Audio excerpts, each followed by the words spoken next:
নমস্কার, আমি হাসি দাস। আজ আমরা একটি খুব গুরুত্বপূর্ণ এবং সংবেদনশীল বিষয় নিয়ে কথা বলব। টিনেজ প্রেগন্যান্সি অর্থাৎ কম বয়সে গর্ভধারণ। এই বিষয়টি নিয়ে অনেক সময় আমরা খোলাখুলি আলোচনা করি না, কিন্তু সচেতনতা খুব জরুরি। প্রথমেই আমরা বুঝে নিই টিনেজ প্রেগন্যান্সি বলতে ঠিক কী বোঝায়। যখন কোনো মেয়ের বয়স 19 বছরের নিচে এবং সে গর্ভবতী হয়, তখন তাকে টিনেজ প্রেগন্যান্সি বলা হয়। এখন প্রশ্ন হলো, এতে কি কি সমস্যা বা ঝুঁকি থাকতে পারে? প্রথমত, শারীরিক দিক থেকে ঝুঁকি।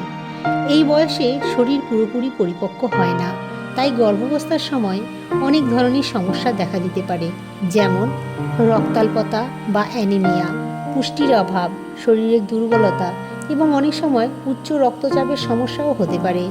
এছাড়া প্রসবের সময় জটিলতা হওয়ার সম্ভাবনা তুলনামূলকভাবে বেশি থাকে। দ্বিতীয়ত, শিশুর ওপর প্রভাব। কম বয়সে গর্ভধারণ হলে অনেক সময় শিশুর জন্ম ওজন কম হয়। শিশুর পূর্ণ বিকাশে কিছু সমস্যা দেখা দিতে পারে। এছাড়া প্রিম্যাচিওর ডেলিভারি বা সময়ের আগে জন্ম হওয়ার সম্ভাবনাও থাকে। তৃতীয়ত, মানসিক ও আবেগগত চাপ। টিনেজ সময়টা নিজেই একটি পরিবর্তনের সময়। এই সময় একজন মেয়ে নিজের ভবিষ্যৎ, পড়াশোনা, স্বপ্ন এই সব কিছু নিয়ে ভাবতে থাকে। এর মধ্যে হঠাৎ করে গর্ভাবস্থার দায়িত্ব নেওয়া মানসিকভাবে খুব চাপের হতে পারে।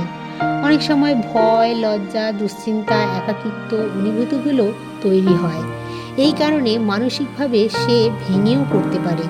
চতুর্থত, শিক্ষা ও ভবিষ্যতের ওপর প্রভাব। কম বয়সে গর্ভধারণ হলে অনেক মেয়ের পড়াশোনা মাঝপথে থেমে যায়, তার ভবিষ্যৎ পরিকল্পনা বদলে যায়, নিজের স্বপ্নগুলো পূরণ করার পথ অনেক সময় কঠিন হয়ে যায়। এখন প্রশ্ন হলো, এই পরিস্থিতিতে আমাদের কি করা উচিত?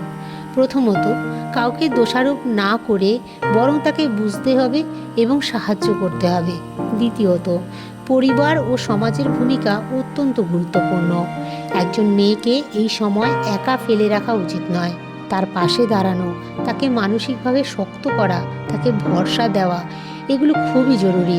তৃতীয়ত, সঠিক তথ্য জানা এবং প্রয়োজনে চিকিৎসকের পরামর্শ নেওয়া অত্যন্ত গুরুত্বপূর্ণ। গর্ভ সংস্কারের দৃষ্টিতে আমরা বলতে পারি, মায়ের মন, শরীর এবং পরিবেশ এই বিষয়টি খুবই গুরুত্বপূর্ণ। তাই সঠিক বয়সে সঠিক প্রস্তুতি নিয়ে গর্ভধারণ করা মা ও শিশুর জন্য সবচেয়ে ভালো। টিনেজ প্রেগন্যান্সির বিষয়টি তাই শুধু একটি মেডিকেল বিষয় নয়, এটি একটি সামাজিক ও মানসিক বিষয়ও। এই জন্যই আমাদের দরকার সচেতনতা, সহানুভূতি এবং সঠিক দৃষ্টিভঙ্গি। আজকের ভিডিওর মূল কথা হলো, কম বয়সে গর্ভধারণে কি কি ঝুঁকি থাকতে পারে। তাই আগে থেকে সচেতন হওয়া এবং সঠিক সিদ্ধান্ত নেওয়া খুবই জরুরি। ভিডিওটি এখানেই শেষ করছি। যদি আপনাদের ভালো লাগে তাহলে অবশ্যই লাইক, কমেন্ট, শেয়ার এবং সাবস্ক্রাইব করবেন। আপনাদের মূল্যবান ফিডব্যাক কমেন্টে জানাবেন। আর কোনো প্রশ্ন থাকলে তাও করতে পারেন। ধন্যবাদ। নমস্কার।